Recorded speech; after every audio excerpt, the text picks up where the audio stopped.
ओम शांति।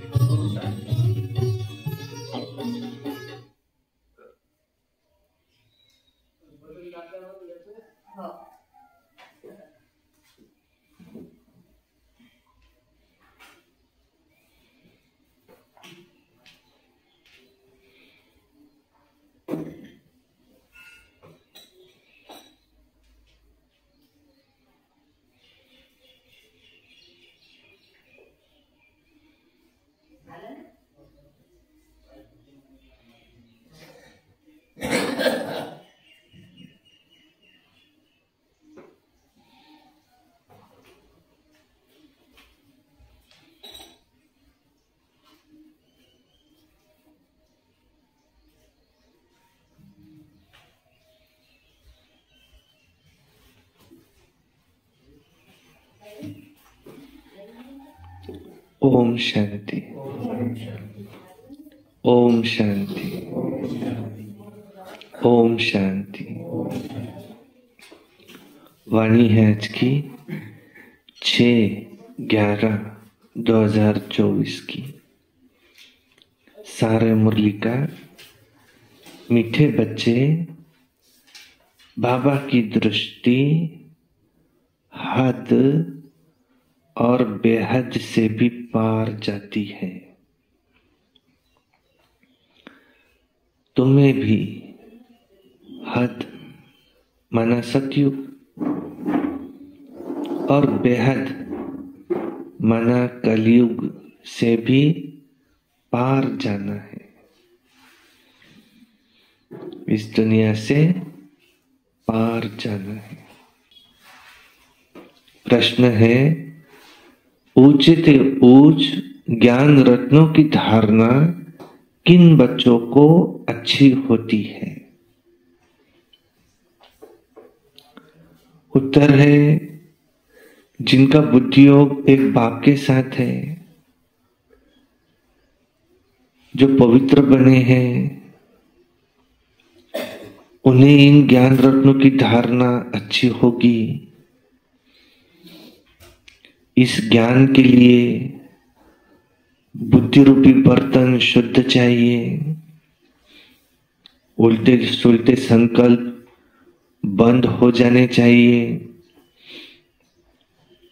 बाप के साथ योग लगाते लगाते बर्तन सोना बने, तब रत्न ठहर सके।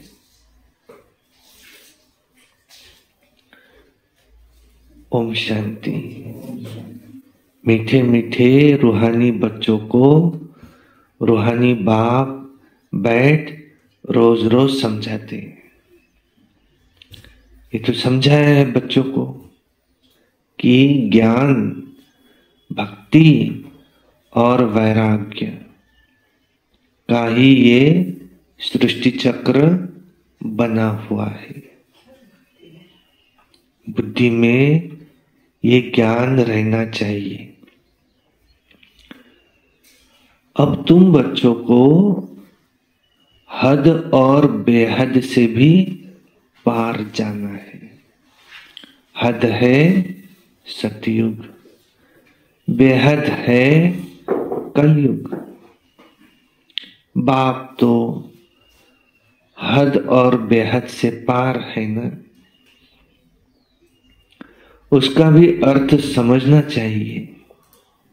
रूहानी बाप बैठ समझाते हैं। ये भी टॉपिक समझानी है कि 3 शब्द है, ज्ञान, ज्ञान, ज्ञान की प्रारब्ध है सतयुग त्रेता, फिर है भक्ति, द्वापर से शुरू हुई, और फिर है वैराग्य। इस समय है हमें बेहद का वैराग। ज्ञान को कहा जाता है दिन, जबकि नई दुनिया है, उसमें भक्ति मना ज्ञान है नहीं, वो है हद की दुनिया। क्यों? क्योंकि बहुत थोड़े होते हैं। फिर आहिस्ते आहिस्ते वृद्धि होती जाती है। आधा समय बाद फिर भक्ति शुरू होती द्वापर से। वहां संन्यास धर्म होता ही नहीं, वहां संन्यास व त्याग होता नहीं। फिर बाद में सृष्टि वृद्धि को पाती है, ऊपर से आत्माएं आती जाती है, यहां वृद्धि होती रहती है। तो हद से शुरू होता है तो बेहद में जाता है। बाप को तो हद और बेहद से भी पार दृष्टि जाती है।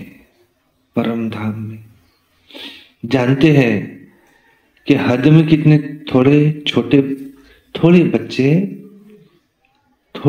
होते। फिर रावण राज्य शुरू होता है तो कितनी वृद्धि होती जाती। अब तुमको हद और बेहद, ज्ञान भक्ति और वैराग से भी पार जाना है। सतयुग में कितनी छोटी दुनिया है, वो है हद। वहां ऐसे नहीं होता संन्यास वैराग्य, नहीं, वहां नहीं होता। वो है पावन दुनिया। बाद में द्वापर से लेकर के फिर और धर्म शुरू होते हैं। संन्यास धर्म भी होता है। तो क्या करते, जो घर बाहर का संन्यास करते हैं। सबको जानना तो चाहिए ना। तो उसको क्या कहा जाता है? उसको कहा जाता है हठ योग। अब वो है हद का संन्यास। फिर वो सिर्फ घर बार छोड़ करके जंगल में चले जाते हैं। तो ये द्वापर से ये भक्ति शुरू होती है। ज्ञान तो होता ही नहीं। ज्ञान माना सत्युक्त रहता, उसमें भी वो ज्ञान की प्रारब्ध है। भक्ति माना अज्ञान दुख। तो ज्ञान और अज्ञान, ज्ञान और भक्ति, दिन और रात, ये तुम्हें अच्छी रीति समझना है। और फिर दुख और सुख से भी तुम्हें पार जाना है। हद और बेहद से भी पार जाना है। हद है सतयुग, बेहद है कलयुग। मनुष्य जांच करते हैं ना, क्या कहां तक समुद्र है, कहां तक आसमान है, बहुत कोशिश करते हैं, परंतु अंत पा नहीं सकते। एरोप्लेन्स में जाते हैं, उसमें भी इतना तो तेल चाहिए जो वापस लौट के भी आ सके। बहुत दूर तक जाते हैं, परंतु बेहद में जा न सके। हद तक जाएंगे और तुम हद और बेहद से भी पार जाते हो। अभी तुम समझ सकते हो कि पहले पहले है सतयुग, उसको कहा जाता है नई दुनिया। हद, हद हुई ना, क्योंकि थोड़े होते हैं, उसको सतयुग कहा जाता है। तो तुम बच्चों को तो अब रचना के आदि मध्य अंत की नॉलेज मिल गई। ये नॉलेज को कोई और में है नहीं। तुमको भी समझाने वाला वो है जो बाप, वो बाप जो हद और बेहद से पार है, वो तुमको समझाते हैं और कोई तुमको ऐसे समझा न सके। रचना के आदि मध्य अंत का राज समझाते हैं और फिर कहते तुम इससे भी पार जाओ।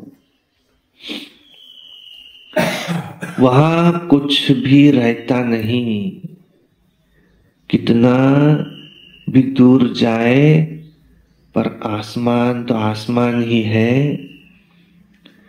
इनको कहा जाता है हद बेहद से भी पार, वो दुनिया।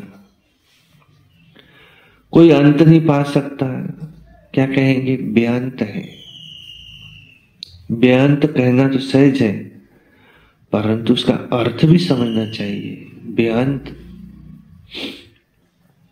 अभी बाप तुमको समझा रहे हैं, तुमको बाप समझ देते हैं। बाप कहते हैं मैं हद को भी जानता हूं तो मैं बेहद को भी जानता हूं। हद है सत्युग, क्योंकि बहुत थोड़े होते हैं। बेहद है कलयुग। मैं जानता हूं फलाने फलाने धर्म फलाने फलाने समय पर स्थापन हुए। दृष्टि जाती है सतयुग की हद की तरफ, वहां बहुत थोड़े होते हैं। और फिर कलयुग की बेहद की तरफ भी दृष्टि जाती है। और फिर है हद और बेहद से भी पार। फिर हम पार चले जाएंगे जहां कुछ नहीं, सूर्य चांद के भी ऊपर, वहां हम जाते हैं जहां हमारा शांति धाम है, स्वीट होम है। यूं तो सतयुग भी स्वीट होम है, क्योंकि वहां शांति भी है, तो राज्य भाग्य का सुख भी है, दोनों है। और घर जाएंगे तो वहां सिर्फ शांति होगी, सुख का नाम नहीं लेंगे। अभी तुम शांति भी स्थापन कर रहे हो तो सुख शांति भी स्थापन कर रहे हो। वो है शांति धाम, वो है सुख शांति धाम। वहां शांति भी है, सुख भी है, दोनों है। मूल वतन में सुख की बात नहीं। आधा कल्प तुम्हारा राज्य चलता है, फिर आधा कल्प के बाद, द्वापर के बाद, फिर रावण का राज्य आता है। तो 5 विकार की प्रवेशता होती है। तो अशांति है ही 5 विकार से, वरना आत्मा का तो स्वधर्म ही है शांति। 2500 वर्ष तुम राज्य करते हो और फिर 2500 वर्ष बाद रावण का राज्य होता है। और उन्होंने तो लाखों वर्ष लिख दिए, क्या कहेंगे, लाखों वर्ष, एकदम जैसे कि बुद्धू बना दिया। 5000 वर्ष के कल्प को लाखों वर्ष कह देना क्या है, बुद्धूपना कहेंगे ना। ऐसे होता नहीं, जरा भी सभ्यता नहीं। देवताओं में कितनी दैवी सभ्यता थी, वो सब अभी असभ्यता हो पड़ी है। जो कुछ भी जानते नहीं, आसुरिक गुण आ गए हैं, दैवी गुण नहीं रहे, आगे तुम भी कुछ नहीं जानते थे। तुमको कौन दुखी बनाता है? काम कटारी चलाए, आदि मध्य अंत दुखी बना देते हैं। इसलिए इसको कहा जाता है रावण संप्रदाय। और फिर दिखाया है राम ने बंदर की सेना ली। अब रामचंद्र त्रेता का, फिर वहां बंदर कहां से आए? और फिर कहते हैं राम की सीता चुराई गई। ऐसी बातें वहां होती नहीं। जीव जानवर आदि 84 लाख योनियां जितनी यहां है उतनी सतयुग त्रेता में थोड़ी होंगी। नहीं, वहां है हद। और ये सारा बेहद का ड्रामा बाप बैठ समझाते हैं। बच्चों को बहुत दूरांदेशी बनना है। आगे तुमको भी कुछ पता नहीं था, मनुष्य होकर के नाटक को नहीं जानते, अपने पार्ट को नहीं जानते, हम कौन है, कहां से आए, ये नाटक आदि मध्यंत नहीं जानते। तब तुम समझते हो कि सबसे बड़ा कौन कौन? उच्च भगवान। श्लोक भी गाते हैं, ऊंचा तेरा नाम, ऊंचा तेरा काम, ऊंचा तेरा धाम। अब तुम्हारे सिवाय और कोई की भी बुद्धि में नहीं है, तुम्हारे में भी नंबर 1। बाप हद माना सतयुग, बेहद माना कलयुग, दोनों राज समझाते हैं। और उनसे पार कुछ भी है नहीं। वह है तुम्हारे रहने का स्थान, जिसको ब्रह्मांड भी कहते हैं। जैसे यहां तुम आकाश तत्व में बैठे हो, इसमें कुछ भी देखने में आता है क्या? रेडियो में कहते हैं आकाशवाणी। अब आकाश तो बेअंत है, इसका अर्थ तो पा नहीं सकते। तो आकाशवाणी कहने से मनुष्य क्या समझेंगे? ये जो मुख है, ये है ना पोलार। जैसे कि तो मुख से वाणी माना आवाज निकलता है। अब ये तो कॉमन बात है, मुख से आवाज निकलना, जिसको ही आकाशवाणी कहा जाता है। बस बाप को भी आकाश द्वारा वाणी चलानी पड़े, माना मुख के द्वारा वाणी चलानी पड़े। तुम बच्चों को अपना भी राज सारा बताया है, तो तुमको निश्चय होता है बहुत सहज। जैसे हम आत्मा ज्योतिर्बिंदु, बाप भी परमात्मा है, पर उच्च उच्च आत्मा है। और फिर सबको अपना अपना पार्ट मिला हुआ है, एक का न मिले दूसरे से। सबसे उच्च के उच्च भगवान। और फिर बाद में फिर है प्रवृत्ति मार्ग का युगल मेरु, ब्रह्मा सरस्वती, वही फिर लक्ष्मी नारायण बनते। फिर नंबरवार माला 108 की, देखो कितनी थोड़ी है।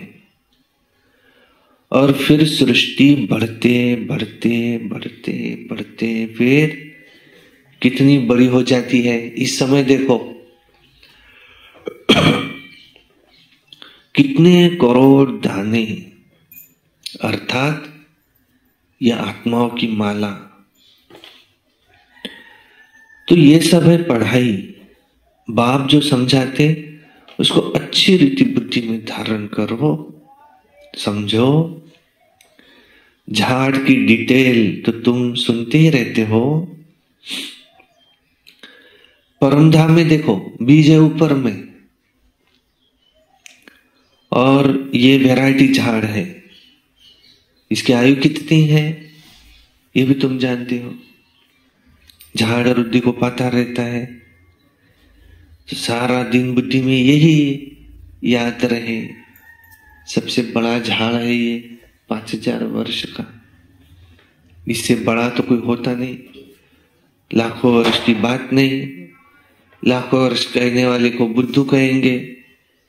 इस सृष्टि रूपी कल्प वृक्ष की आयु बिल्कुल एक्यूरेट है, 5000 वर्ष से 1 सेकंड का फर्क नहीं पड़ सकता।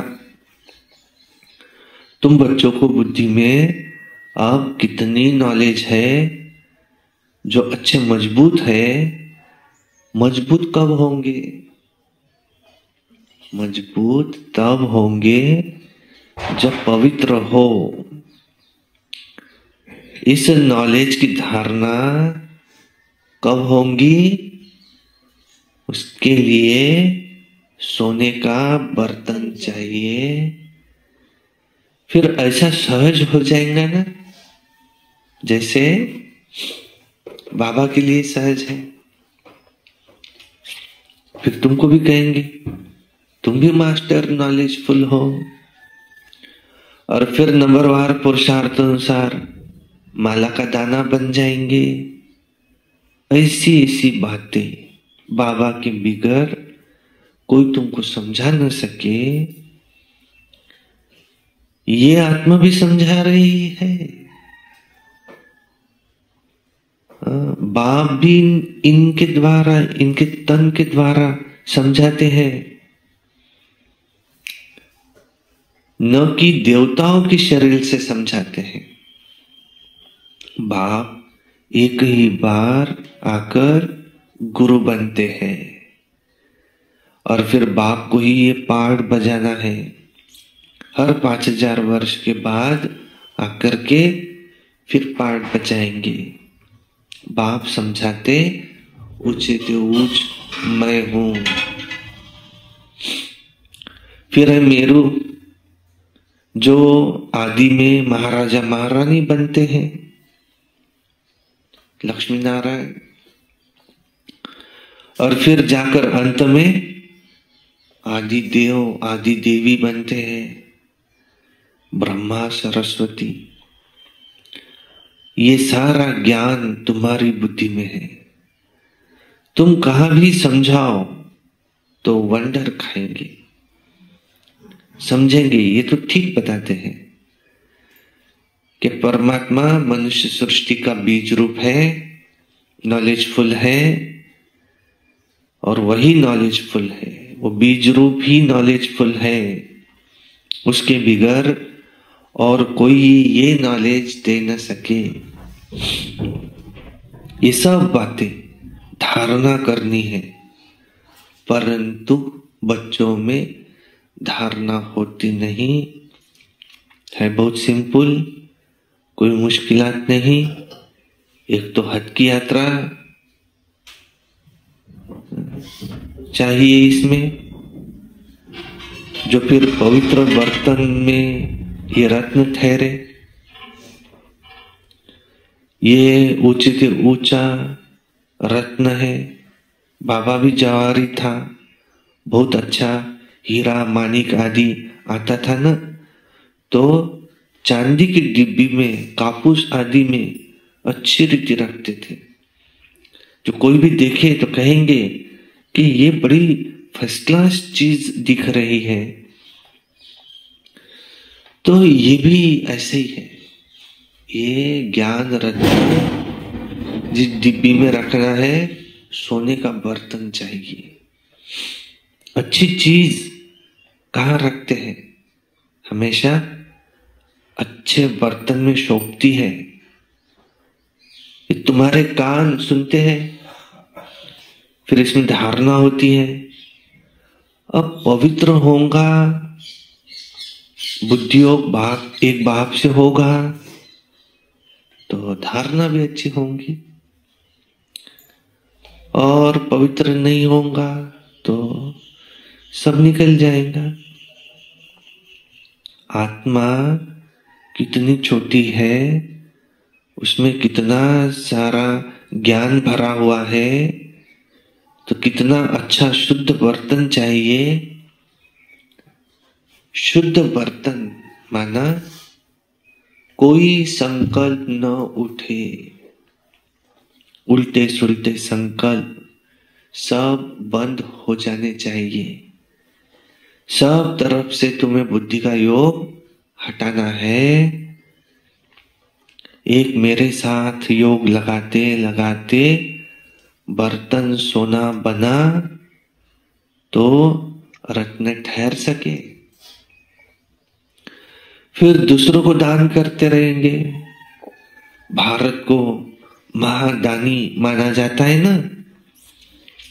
अब वो धन दान तो बहुत करते हैं, परंतु यह है अविनाशी ज्ञान रत्नों का दान। तो कह रहे हैं देह सहित जो कुछ भी है वो सब छोड़कर एक के साथ बुद्धि का योग रहे। हम तो बाप के हैं, इसमें ही मेहनत लगती है। एम ऑब्जेक्ट तो बाप बता देते हैं, अब पुरुषार्थ करना बच्चों का काम है, और अब ही इतना ऊंच पद पा सकते हैं, वरना समय निकल जाएगा तो फिर कुछ भी पा नहीं सकेंगे। तो बाप कहते तुमको कोई भी उल्टे सुलटे संकल्प व विकल्प न आए। बाप ही नॉलेज का सागर, ओशियन ऑफ नॉलेज, जो हद बेहद से पार है, सब बैठ समझाते हैं। तुम समझते भी हो कि बाबा हमको देखते हैं, परंतु हम तो हद बेहद से पार ऊपर चला जाता हूं। मैं रहने वाला भी वहां का ही हूं। तो तुम भी हद बेहद से पार चले जाओ। हद है सतयुग, बेहद है कलयुग। क्योंकि हद में होते थोड़े, बेहद में होते, कलयुग में होते बेहद। तो हद बेहद से पार चले जाओ। हद बेहद में है ज्ञान, भक्ति, वैराग। इससे भी ऊपर चले जाओ, संकल्प विकल्प कुछ भी ना आए, बस हद बेहद से पार, वो अवस्था चाहिए। इसमें मेहनत चाहिए। गृहस्थ व्यवहार में रहना है, परंतु कमल फूल समान रहना है। हाथ काढ़े दिल आड़े, हाथों से काम करो, दिल बाबा में लाओ। गृहस्थी तो बहुत है, गृहस्थी जितना उठाते हैं उतना घर में रहने वाले बच्चे नहीं, सेंटर चलाने वाले, मुरली चलाने वाले, वो भी कभी नापास हो जाते हैं। और ऐसा भी होता है कि पढ़ाने वालों से पढ़ने वाले ऊंचे चले जाते। हाँ, आगे तुमको सब कुछ मालूम पड़ता जाएगा कि हाँ बाबा बिल्कुल ठीक बताते हैं। हमको जो पढ़ाते थे उनको माया खा गई। देखो, जो महारथी कहलाते थे उनको भी माया एकदम हक कर गई, आज है नहीं, क्या बन जाते? मायावी ट्रैक्टर बन जाते। विलाट में भी है, ट्रैक्टर बन पड़ते हैं, कहां कहां जाकर के शरण लेते हैं। जो पावरफुल होते हैं वो उस तरफ चले जाते हैं। देखो इस समय तो मौत सामने खड़ा है ना, दो बहुत ताकत वाले पास आएंगे। भी तुम समझते हो बाप ही पावरफुल है, बाप सर्वशक्तिवान है, हमको सिखलाते सिखलाते सारे विश्व का मालिक बना देते हैं। वहां सब कुछ मिल जाता है, कोई अप्राप्त वस्तु नहीं होती कि जिसकी प्राप्ति के लिए हम पुरुषार्थ करें। तो जो ताकत वाले हैं वो पास जाएंगे। वहां कोई ऐसी चीज होती नहीं जो तुम्हारे पास न हो, सब कुछ मिल जाता है। परंतु सो भी नंबरवार पुरुषार्थ अनुसार पद पाते हैं। बाप बिगर ऐसी बातें तो कोई नहीं जानते। क्यों? सब है पुजारी। भल बड़े बड़े शंकराचार्य आदि है, हाँ? बाबा उन्हों की भी महिमा सुनाते हैं। क्यों? पहले पहले पवित्रता की ताकत से भारत को वे बहुत अच्छा थमाने के निमित्त बनते हैं। सो भी जब सत्व प्रधान होते हैं तब, अभी तो सब तम प्रधान है। किसी में भी वो ताकत नहीं रही। उनमें क्या ताकत रखी है? अभी तुम जो पुजारी थे सो भी फिर से पूज्य बनने का पुरुषार्थ कर रहे हो। अभी तुम्हारी बुद्धि में सारा ज्ञान है, बुद्धि में धारणा रहे तो तुम समझाते रहो। बाप को भी याद करो, बाप ही सारे झाड़ का राज समझाते। बच्चों को मीठा भी ऐसा ही बनने का है। युद्ध है ना, माया के तूफान बहुत आते हैं, सब कुछ सहन करना पड़ता है। बाप की याद में रहने से सब तूफान चले जाएंगे। हाथी ताई का खेल बताते हैं ना, मोहलरा डालते थे माया चली जाती थी, मोहलरा निकालने से माया आ जाती थी।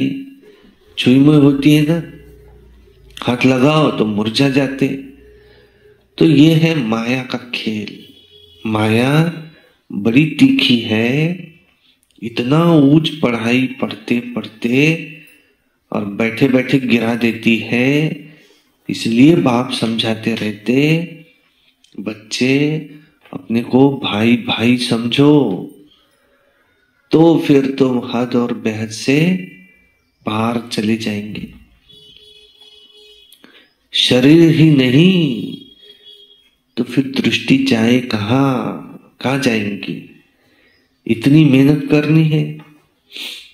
सुनकर फा नहीं हो जाना, कल्प कल्प तुम्हारा पुरुषार्थ चलता है, तुम अपना भाग्य पाते हो। बाप कहते अब तक जो पढ़ा है सब भूल जाओ, बाकी जो कभी नहीं पढ़े हो वो सुनो और याद करो।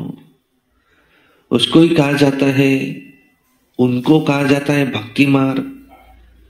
तुम राज तो राज ऋषि हो ना,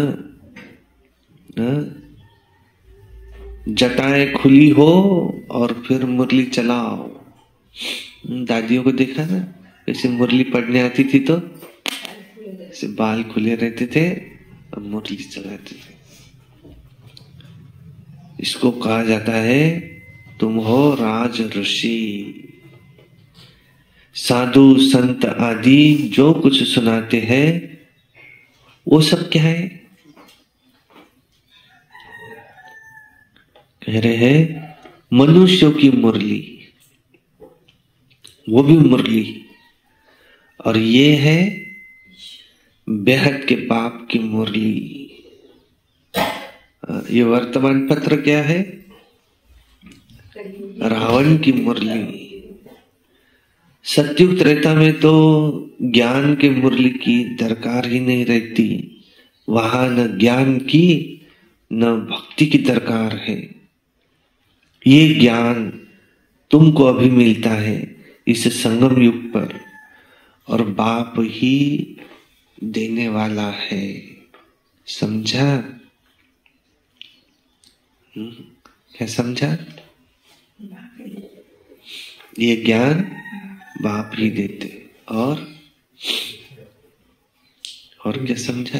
बीज रूप बाप में सब, बाप ही बीज रूप है, उसमें ये सारा नॉलेज है। ये 5000 वर्ष का ही, एक सेकंड ज्यादा नहीं। एक सेकंड 5000 वर्ष से ज्यादा नहीं है। बाबा की मुरली, रावण की मुरली। बाबा की मुरली देखो क्या, रावण की मुरली क्या, और बाबा की मुरली ईश्वरी मुरली, रावण की मुरली मनुष्य। ये वो मनुष्य की मुरली। याद करेंगे तो बुद्धि पवित्र होगी, सोने का बर्तन होगी। ये विशेष आज कहा, सोने का बर्तन होगा तो याद ठहरेंगी, और ज्ञान की धारणा भी तभी, ज्ञान की धारणा भी तभी होगी। जितना पुरुषार्थ करेंगे तो माला जितना पुरुषार्थ करेंगे माला के नजदीक आएंगे। हद और बेहद, हद सत्युग से हद है, ये तो विशेष कहा आज बाबा ने। हद है सत्युग, बेहद है कलयुग। तुम्हें हद और बेहद से भी पार जाना है। एक भी संकल्प नहीं, जहां संकल्प ही नहीं है, तुम्हें कोई अशुद्ध संकल्प नहीं आने चाहिए। अच्छा, मीठे मीठे सिकी लधे बच्चों प्रति माता पिता बाप दादा का याद प्यार। गुड मॉर्निंग, नमस्ते, सदा रहो हंसते, कम बोलो, धीरे बोलो, मीठा बोलो, सत्य बोलो, और सोच समझ कर ही बोलो।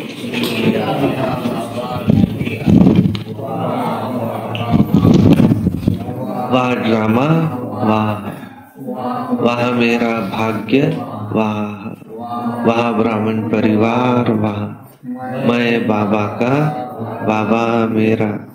योगी बनो, पवित्र बनो।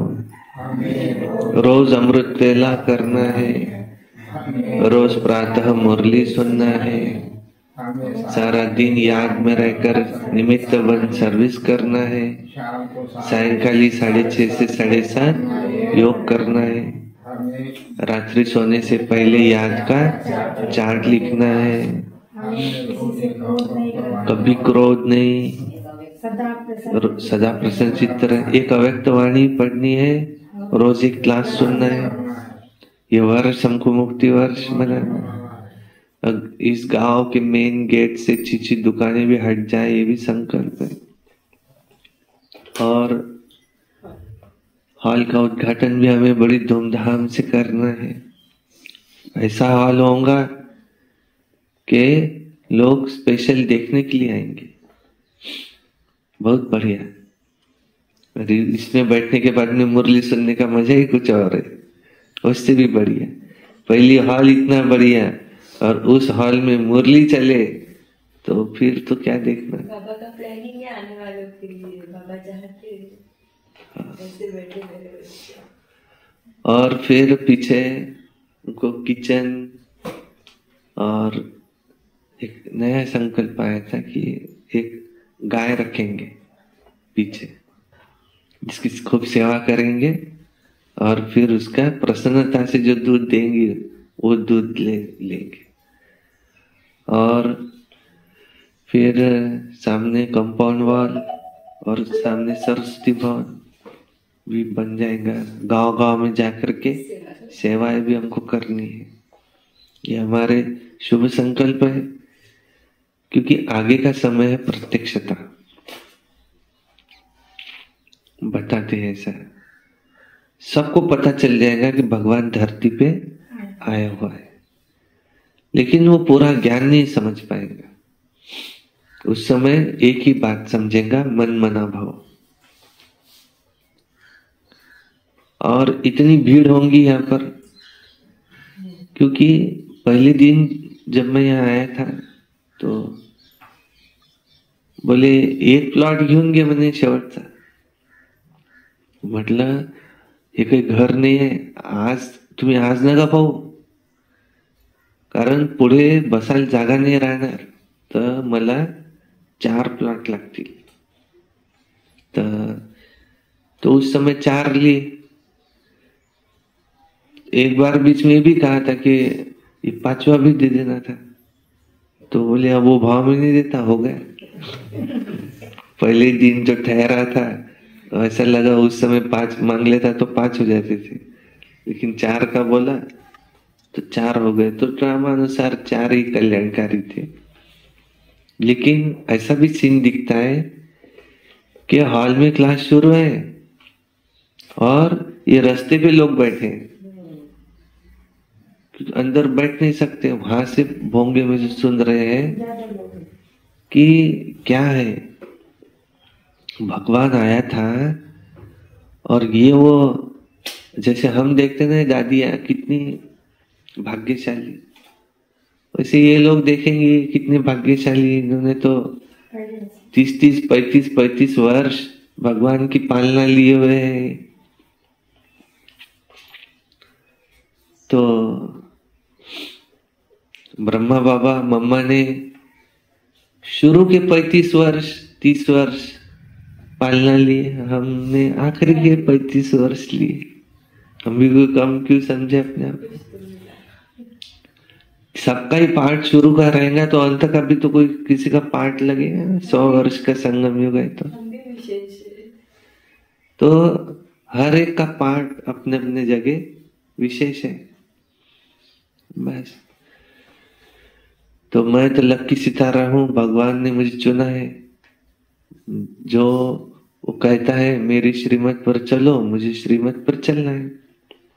और मैं बाबा को कहूँ कि बाबा मुझे सिर्फ ये एक चीज देना, बाकी कुछ मत देना। एक चीज तो मैं तुमको मांगता हूं, कौन सी? कि मुझे इतनी ताकत देना कि मैं आपकी श्रीमत पर चलता रहूं। ये बात तो तुमको देना ही पड़ेगा, क्योंकि दिया और तूफान इसकी कहानी है। ये कहानी है दिए और तूफान की। दिए को तो तूफान यूं मसल दे, पर उसको एक लगन है एक भगवान की, तो वो तूफान भी उसका कुछ नहीं बिगाड़ सका। इसलिए भगवान को हम इतना तो मांगेंगे कि तुम हो तो सब कुछ अच्छा है, तुम ही नहीं तो फिर कुछ नहीं। हम में तो वो ताकत नहीं है जो हम ये इतनी माया को जीत सके। अगर हम जीत सकते थे तो द्वापर युग से क्यों ढूंढते थे उनको, अब खुद ही नहीं जीत लेते थे। और एक तरफ से तो माया का शुक्रिया भी करे कि माया आती तभी बाबा की याद आती, नहीं तो बाबा की याद भी क्यों आए। दुख में सिमरन सब करे, सुख में करे न कोई। 2500 वर्ष तक के तो हमने बाबा को याद भी नहीं किया, लेकिन ड्रामा ऐसा बना हुआ है कि द्वापर युग से माया आई तो हमने बाबा को याद करना शुरू किया। पहले पहले चली अव्यभिचारी भक्ति, एक शिव बाबा की। इतने मंदिर किसने बना के रखे हैं? ये संगम युग में सेंटर बना रहे तो उसका संस्कार है। मंदिर बनाई थी वो द्वापर युग से, उसका संस्कार है मैं सेंटर बनाऊं। तो ये संस्कार कहाँ से आया? द्वापर युग से भक्ति शुरू की, हर जन्म में शिव के मंदिर बनाए होंगे, क्योंकि संस्कार है वो। जिसको याद करते हो उसके लिए बनाओ। वो शाहजहां ने तो एक जन्म में उसकी पत्नी के लिए बनाए ताजमहल, हमने तो हर जन्म में शिव बाबा के लिए मंदिर बनाए। ये जितने भी पुरातन है भारत ज्योतिर्लिंगम, शिव के मंदिर बने, हर गांव में एक शिव का मंदिर रहता। यहाँ पर भी शिव का मंदिर है। जो बाबा का बच्चा होगा उसने बेचारे ने अपना मंदिर बनाया होगा, कि वो किसका मंदिर बनाए? शिव का ही बनाएंगे। मुझे तो याद भी आता एक जन्म में ऐसा ओटा है और उसको ऐसे पिलर है, आजू बाजू से खाली है सब, और एक जगह मंदिर है शिव का, और गांव के बाहर है, नदी को क्रॉस करके ऐसे जाना पड़ता है। और मंदिर के बाजू में पीपल का पेड़ है, बहुत सारे पत्ते उसके गलते रहते, लेकिन वहां इतना शांत लगता है। और मैं उस साइड में ऐसा बैठा हूं ओटे पर, अपने खंबे को रेट के, और बातें कर रहा हूं शिव बाबा से। शिव बाबा, मैं कौन हूं, आप कौन हो, कब आएंगे, कब मुझसे मिलेंगे, हे भगवान। और बहुत ही शांति है वहां पर। अब ऐसी भक्ति की होंगी तब जैसे भगवान मिला एक नजर में, अरे मिल गए। जैसे प्रदर्शनी में देखा, तुम कौन हो आत्मा, तुम कहां से आए, परम धाम से। अच्छा, ये तो आज तक किसने नहीं बताया। 3 लोक है, अच्छा किसने नहीं बताया। तो परमात्मा ज्योतिर्बिंदु, सर्व धर्म में मान्यता है। देखो, हाँ ये तो सही है। मैं वही तो सोचता था कि भगवान कौन है, ये इतनी मूर्तियां, ये वो, इसमें से भगवान को कैसे ढूंढूं मैं। ये तो सही बताया, गीता में भी वही लिखा है, सब धर्मों में वही है। और फिर ये सतयुग में ये 8 जन्म, त्रेता में 12, द्वापर में 21, कलयुग में 42, अभी कौन सा जन्म है, 83वां मनुष्य का। मनुष्य में होता, अच्छा हाँ, मुझे तो याद आते तो मनुष्य के ही याद आते। और फिर पहली बार आए, हाँ पहली बार आए, नहीं आज से 5000 वर्ष पहले ऐसे ही आए थे। अच्छा, अरे भाई तो किसने नहीं बताया। लगता है ऐसा कभी कि ये घटना पहले घटी हुई, लगता है ऐसा। बोले पता है अभी सत्युग आने वाला है। आंखें फटी की फटी रहेगी, कब आने वाला है। लग रहा है मुझे भी ऐसा आना ही चाहिए, और आने वाला है। और अभी तो 65-63 साल खत्म हो गए। बोले अभी 35 साल रह गए, सत्युग आएगा। अच्छा, तो कहाँ है ये सब। इसके 7 दिन के लेसन है, तो मुझे करने दूसरे ही दिन एड्रेस लेके गया। तो पहले दिन लेसन हुआ, तो बोले अब दूसरा लेसन कर लेंगे। उसको बोला कल नहीं, तुम चलने दो, दूसरा चालू करो। बोले तुमको पता है क्या, तुम पहली जैसा वो बता रहा, मैं ही बता रहा उसको आगे आगे। नहीं, वो प्रदर्शन में बताया था ना। अच्छा, फिर बोले हम यहाँ से आए, परमात्मा ये सर्वव्यापी नहीं है, परम धाम के निवासी है। दूसरा लेसन शुरू किया। भाई पाँव में गोबर लग जाता है, धोते हैं ना, तो उसमें कोई परमात्मा थोड़ी, तो उनकी ग्लानि हो गई। जित देखो तू ही तू, संत मीराबाई ने क्यों कहा, उनके मन में श्री कृष्ण था। इसका मतलब ये नहीं कि वो चाहता है, उसका भावार्थ अलग है। इसका शब्दशः अर्थ नहीं ले सकते। जित देखो तू ही तू माना परमात्मा कण कण में, वो परम धाम की निवासी है, एकदम सही है। फिर बोले दूसरा भी लेसन खत्म हो गया, तीसरा भी ले लो। नहीं नहीं, बोले एक एक दिन लेंगे, कल लेंगे। ठीक है। मेरे साथ में कोई आया था, उसको पूछा तुमको कुछ पूछना है। बोल नहीं, मैं आज इसको पहुंचाने के लिए आया था, मैं कल से आने नहीं वाला हूँ, तो इसका चलन दो बोले। तो फिर दूसरे दिन से मैं अकेला ही जाने लगा। तो देखो बोले इतनी अपन ने दुर्गा देवी बैठाई, चैतन्य, और मेला लगाया, कितने हजारों लोग प्रदर्शनी सुनने के लिए आए। तो ये निकला है बोले, ये अकेला इसमें से। तो देखो भगवान ने बोले तुम्हारे पर कितना खर्च करा है हमारा, और हमारा टाइम भी कितना गया, तो तुमको निकालना था।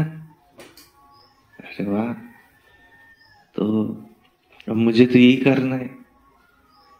तो घर पे पता चला रूम पे आए, पिताजी कहाँ गया बोले, तो तिथं ओम शांतीत जात असते संध्याकाळी, वहां जाता रहता है बोले शाम को।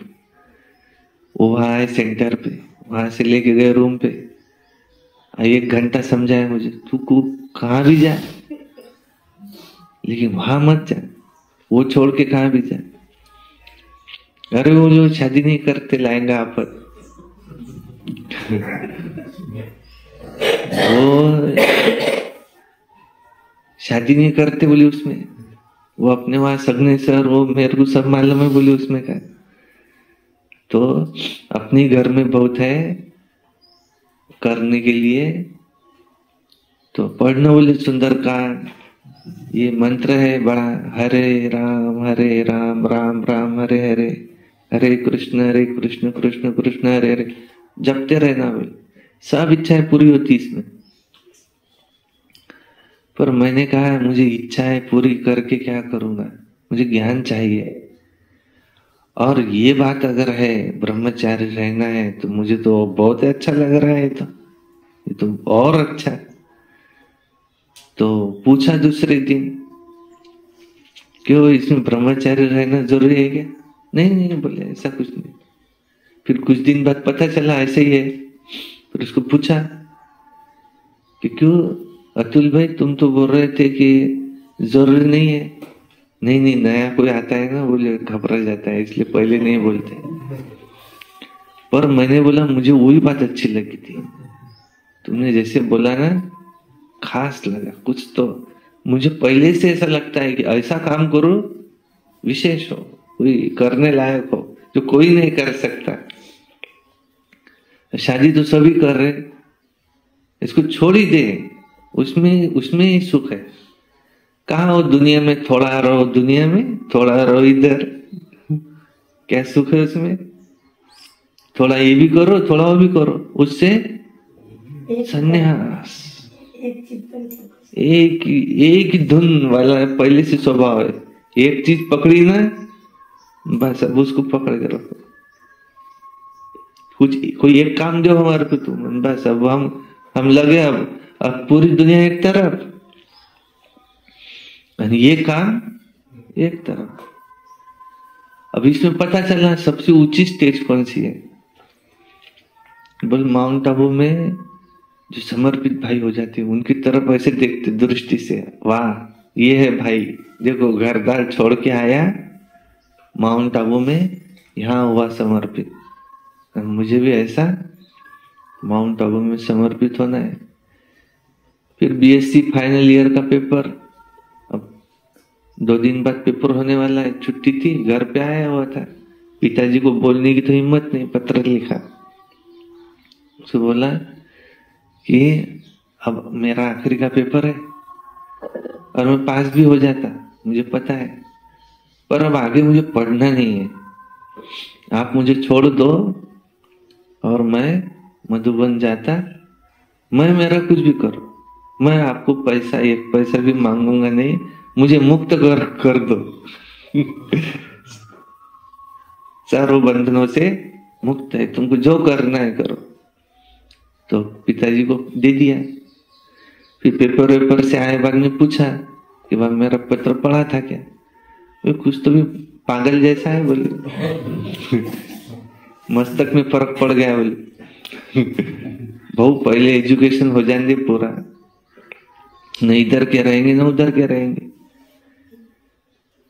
और फिर करना बोले तेरे को क्या करना है, पर ऐसी पावर आने को ना, बैठे बैठे कोई भी आया उसके मस्तक पे हाथ रखा है, तबियत दुरुस्त उसकी, फिर इतना पावर लाए बोले अपने में करना ही है तो। पर वो उसका अकाउंट है, तो भगवान भी नहीं कर सकता ऐसा। उसने माना वो कुछ भी कर्म करे और मैं उसकी चुप तो करता रहूं, ऐसा कैसा। तो बोले समाज का कुछ कल्याण भी हो उसमें।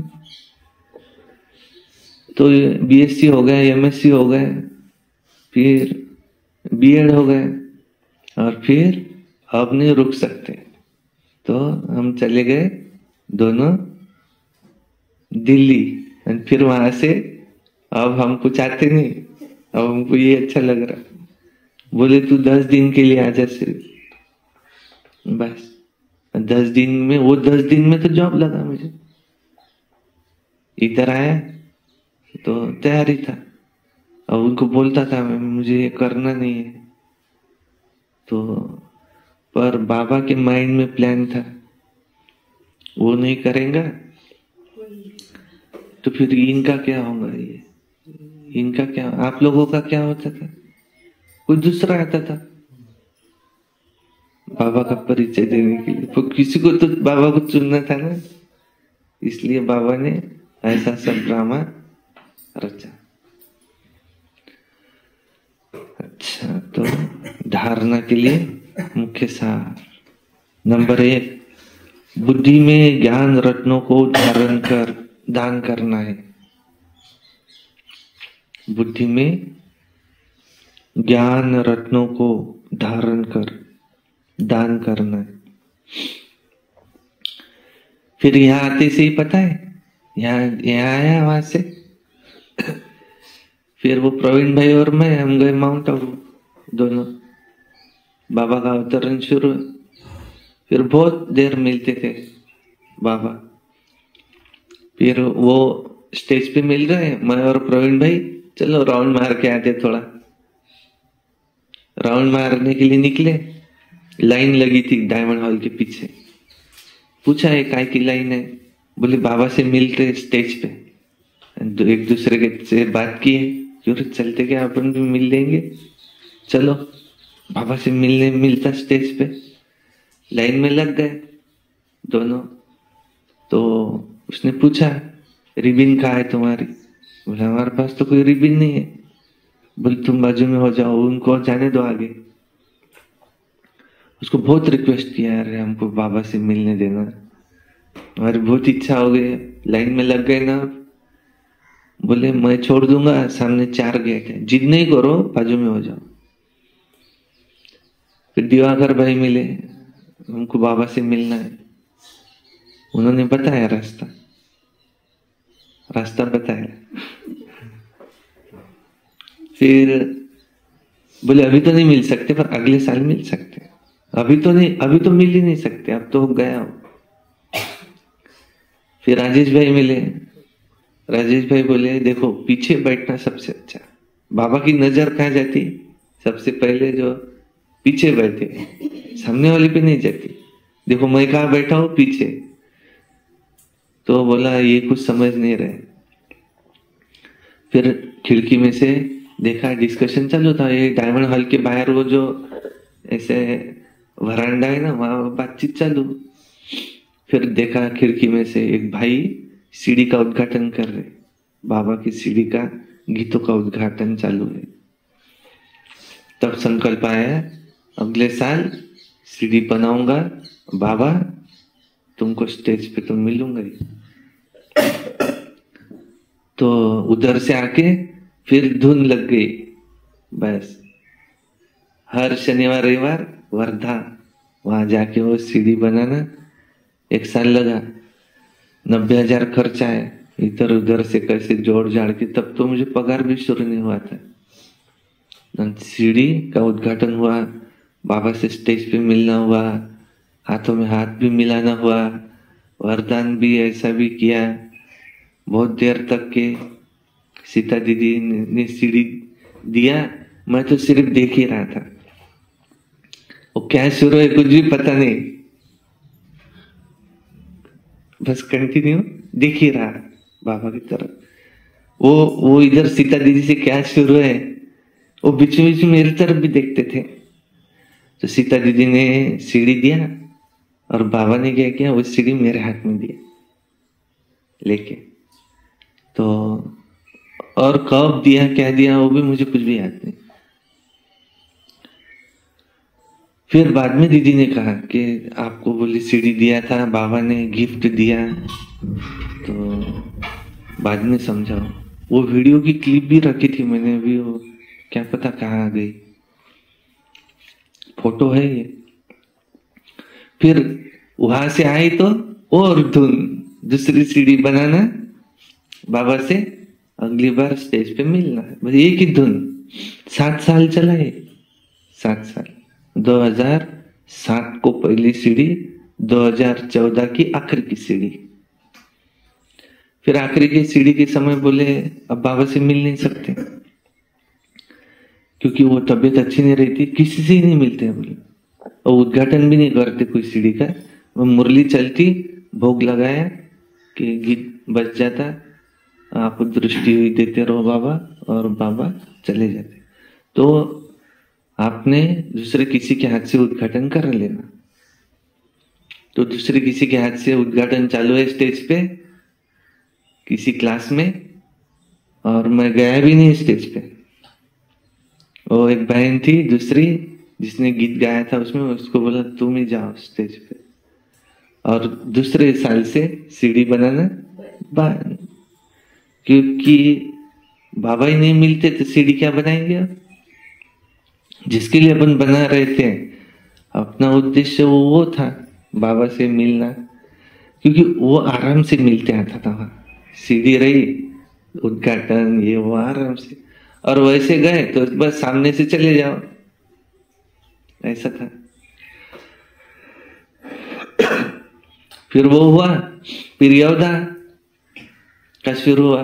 उधर से जा रहा था मैं, तो ये क्या है बैच, ओम शांति, ये वो, तो यहाँ भी है बोला। यहाँ तो हमको कुछ पता ही नहीं, गांव में देखा किसी को कुछ मालूम नहीं।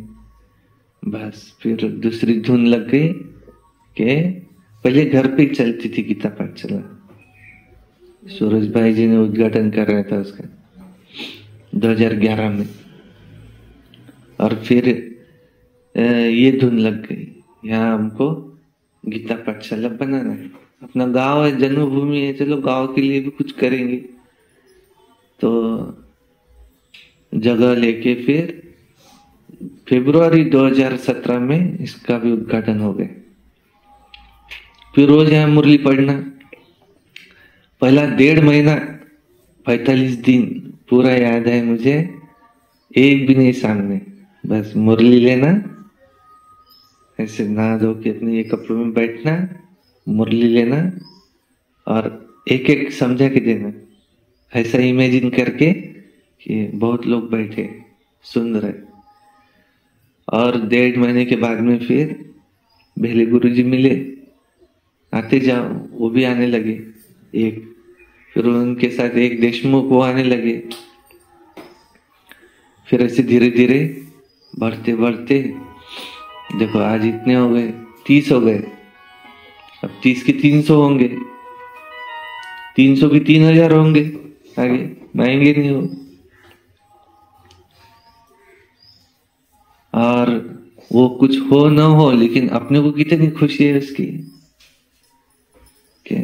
मुरली समझा रहे तो अपने को तो समझ में आ रही वो, और उस बहाने हम उस कांटेक्ट में तो है, नहीं तो करेंगे क्या सारा दिन, सेवा तो करेंगे। धारणा के लिए मुख्य सार नंबर 1, बुद्धि में ज्ञान रत्नों को धारण कर दान करना है। हद बेहद से पार ऐसी स्थिति में रहना है जो कभी भी उल्टा सुल्टा संकल्प व विकल्प न आए। हम आत्मा भाई भाई है, यही स्मृति रहे। 2 नंबर है, माया के तूफानों से बचने के लिए मुख में बाप की याद का मोलरा डाल लेना है। सब कुछ सहन करना है, छुई में नहीं बनना है और माया से हार नहीं खानी है। वरदान, सदा एक के स्नेह में समाये हुए, एक बाप को सहारा बनाने वाले, सर्व आकर्षण मुक्त भव। सदा एक के स्नेह में समाये हुए, एक बाप को ही सहारा बनाने वाले, सर्व आकर्षण से मुक्त भव। जो बच्चे एक बाप के स्नेह में समाये हुए हैं, वे सर्व प्राप्तियों में संपन्न और संतुष्ट रहते हैं। उन्हें किसी भी प्रकार का सहारा आकर्षित नहीं कर सकता। उन्हें सहज ही एक बाप दूसरा न कोई यही अनुभूति होती है। उनका एक बाप ही संसार है। एक बाप द्वारा ही सर्व संबंधों के रस का उन्हें अनुभव होता है। उनके लिए सर्व प्राप्तियों का आधार भी एक बाप ही है, न कि कोई वैभव व साधना व साधन, न कि कोई वैभव व साधन। इसलिए वे सहज आकर्षण मुक्त हो जाते हैं। स्लोगन, प्रकृति को पावन बनाना है तो अगर प्रकृति को तुमको पावन बनाना है तो कह रहे तुम संपूर्ण लगाव मुक्त बनो। अच्छा, ओम शांति शांति शांति।